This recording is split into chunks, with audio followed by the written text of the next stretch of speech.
বিশ্বজুড়ে চলমান অস্থিরতা কি আপনার আত্মাকে ছুঁয়ে যাচ্ছে?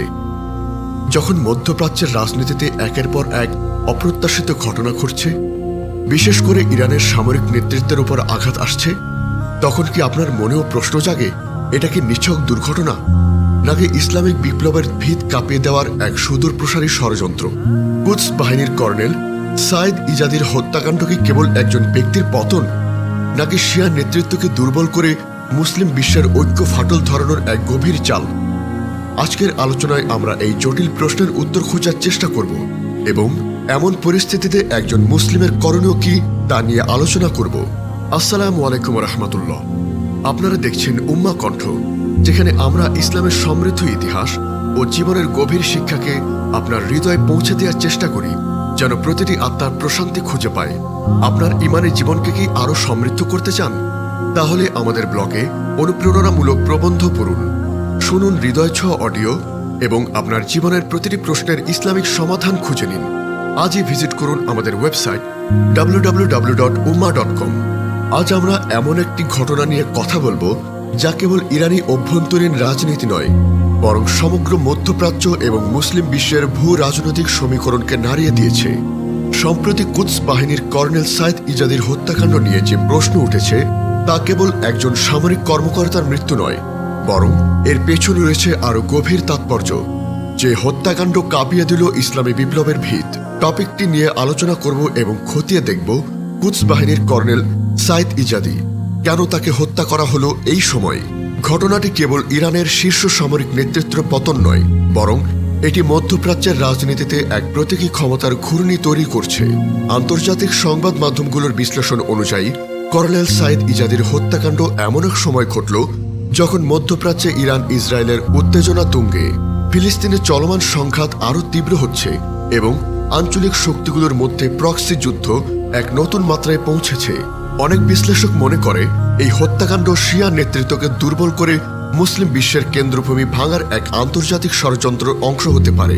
এর মূল উদ্দেশ্য হল মুসলিম উম্মার মধ্যে বিভেদ সৃষ্টি করা এবং তাদের শক্তিকে খর্ব করা।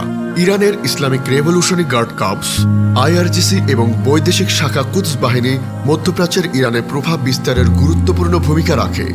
কুদস বাহিনীর উচ্চপদস্থ কর্মকর্তাদের লক্ষ্য করে হামলা বা হত্যাকাণ্ড নতুন কিছু নয়।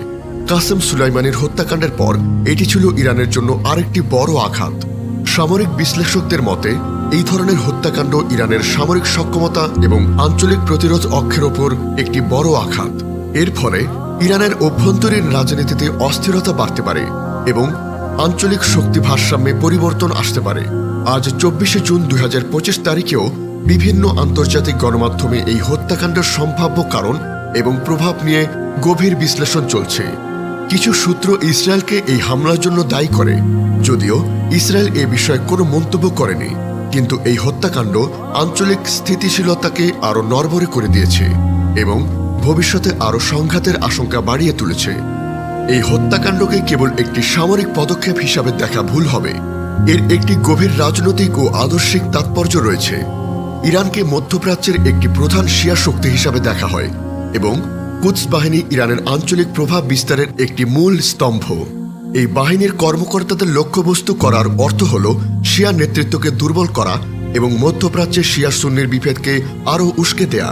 বিভিন্ন আন্তর্জাতিক শক্তির উদ্দেশ্য হতে পারে মুসলিম উম্মার মধ্যে অনৈক্য সৃষ্টি করা এবং তাদের একত্রিত হওয়া থেকে বিরত রাখা, কারণ মুসলিমদের ঐক্যবদ্ধ শক্তি তাদের জন্য একটি বড় হুমকি।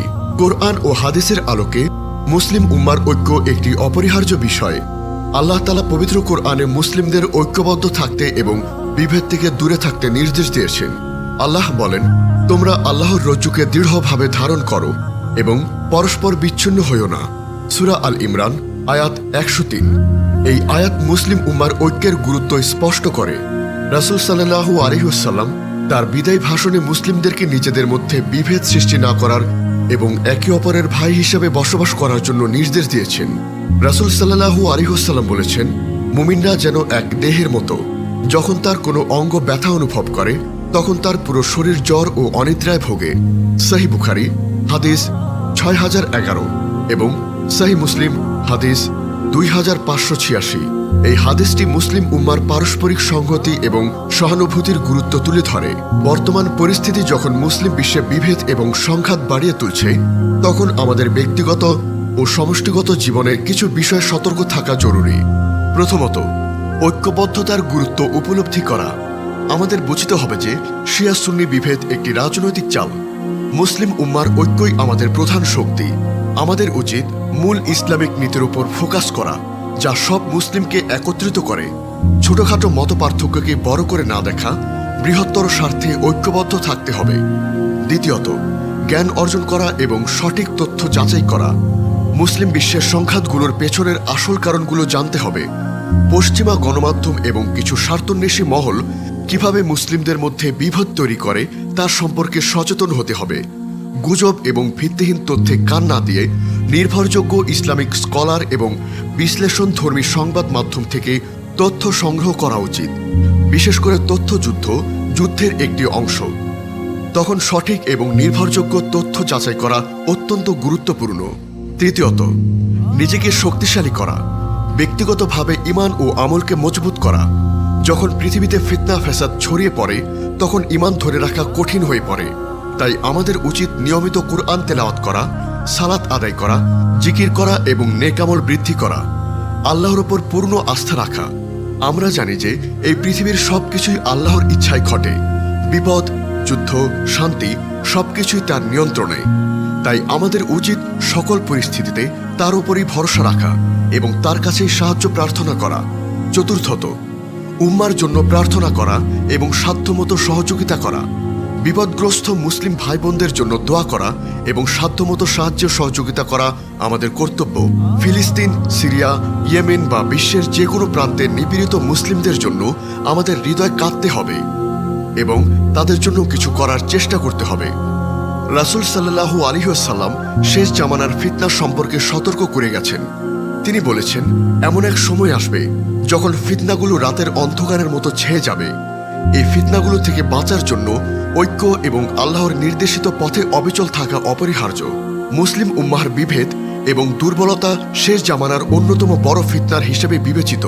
এই সময় আমাদের উচিত দুনিয়ার মোহ ত্যাগ করে আখিরাতের জন্য প্রস্তুতি নেওয়া, কারণ দুনিয়া ক্ষণস্থায়ী এবং আখিরাতে প্রকৃত গন্তব্য। আসুন আমরা সবাই মিলে আল্লাহর কাছে দোয়া করি যেন তিনি মুসলিম উম্মাকে সকল প্রকার বিভেদ ও সংঘাত থেকে রক্ষা করেন এবং তাদের মধ্যে ঐক্য ও সংহতি স্থাপন করেন। আল্লাহ তাআলা যেন আমাদের শত্রুদের ফাঁদ থেকে রক্ষা করেন এবং সঠিক পথে পরিচালিত করেন। হে আল্লাহ, হে অন্তর পরিবর্তনকারী, আমাদের অন্তরকে আপনার দ্বীনের উপর স্থির রাখুন। আমাদের সেই সকল বান্দাদের অন্তর্ভুক্ত করুন যারা বিপদে ধৈর্য ধারণ করে এবং আপনার উপর পূর্ণ আস্থা রাখে। হে আরশের মালিক, আমাদের উপর রহম করুন, আমাদের সকল গুনাহ ক্ষমা করে দিন এবং আমাদেরকে নেক আমল করার তৌফিক দান করুন। হে সারা জাহানের প্রতিপালক, মুসলিম উম্মাকে ঐক্যবদ্ধ করুন এবং সকল প্রকার যুদ্ধ বিগ্রহ থেকে রক্ষা করুন। আমিন। আমাদের এই মহৎ বার্তা ছড়িয়ে দিতে এবং ইসলামের আলোকে প্রতিটি হৃদয় পৌঁছে দিতে অনুগ্রহ করে আমাদের চ্যানেলটি সাবস্ক্রাইব করুন এবং বেল আইকনটি প্রেস করুন। আমাদের ফেসবুক পেজে ফলো করে উম্মা কণ্ঠ পরিবারের একজন সদস্য হয়ে যান। আর আমাদের ইসলামিক ব্লগ ও রিসোর্স পেতে ভিজিট করুন আমাদের ওয়েবসাইট www.ummakantho.com-এ।